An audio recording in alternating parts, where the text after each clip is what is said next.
So let's look at the fundamental theory that underlies increasing and decreasing functions. So where we have an increasing function, it looks very simple. The function is going up the way you're increasing.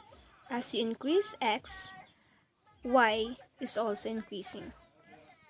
For decreasing function, it's simply the opposite. As you increase x, the value of y decreases.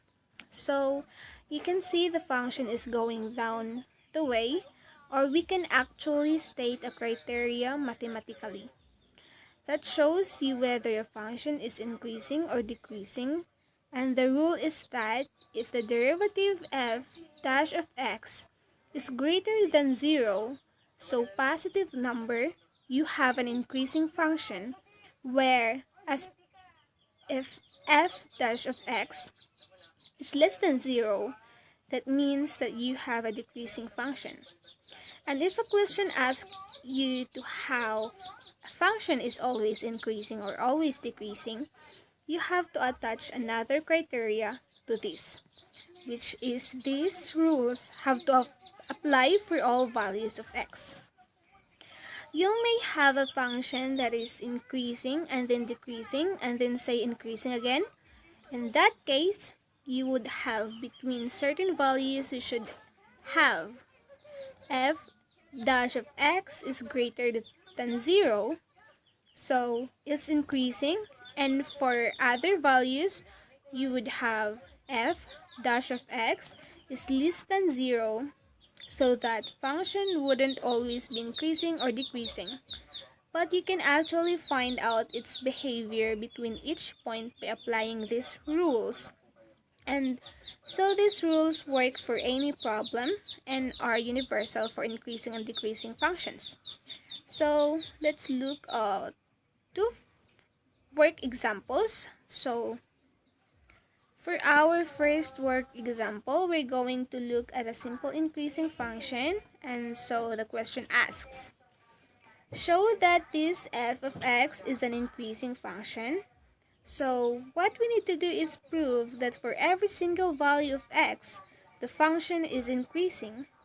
So the first step is to simplify the derivative. The 3 comes to the front, subtract 1, we get the 3x squared term.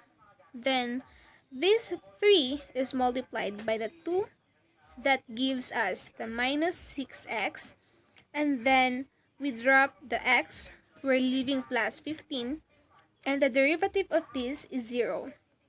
So we get our f dash of x. What we need to do is find some way to show that for every single value of x, that this is going to be greater than 0.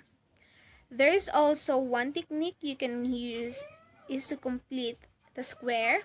So we're going to complete the square here, and so we end up with this expression when we complete the square.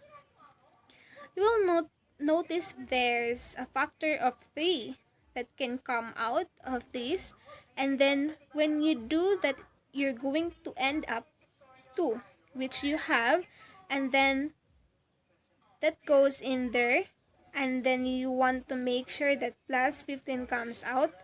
And the way that you could do that is by having a plus 12 on the end. So we're now completed the square, and we've got a nice expression. So therefore, every single value of x, the function is going to be an increasing function. So we can conclude that this is an increasing functions. So basically, what we've done is found the derivative and then found some way to prove that every single possible value is going to be positive, and so therefore satisfied our condition for an increasing function. Let's look at a second work example to prove that a function is a decreasing function. And so the question is how that f of x equals, that is a decreasing function.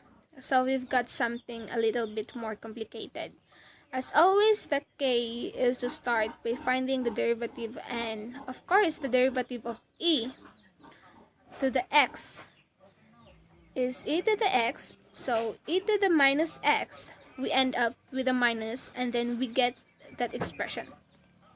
Now this can be solved by just thinking about the a to the x function, and we know that e is a positive number. E is 2 point something, so it's just a number. It's a constant that is greater than 0. And basically, any number to the power x is going to be greater than 0.